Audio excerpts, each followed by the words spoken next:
ஒருத்தன்ட்ட 100 கோடி ரூபா இருக்கு. வருஷம் அவன் 1 கோடி ரூபா சந்தோஷமா செலவு பண்ணி எந்த கவலைகளுமே இல்லாம வாழக்கூடியவன். அப்போ 100 கோடி ரூபா வச்சிருக்கிறவன் 100 வருஷம் சந்தோஷமா வாழ்வான். சரிங்களா?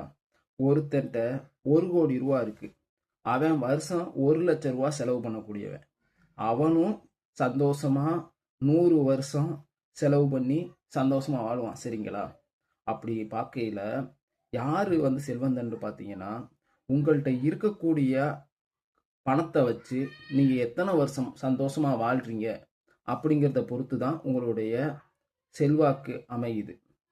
இன்னொரு மேட்ரு, உங்களுடைய வருமானத்துக்குள்ள சொல்லப்போனா உங்களுடைய வருமானத்துல நீங்க சேமிச்சது போக பேலன்ஸ் உள்ளதை செலவு பண்ணீங்கன்னா நீங்க செல்வந்தர். சரிங்களா? ஆனா நாம என்ன பண்றோம்? நம்மளுடைய வருமானத்துக்கு மீறி தான் செலவு பண்றோம். நம்மளுடைய வருமானத்துக்கு மீறி கடன் வாங்கி தான் நம்ம எல்லாத்தையும் வாழ்க்கை வாழ்ந்துகிட்டு இருக்கோம்.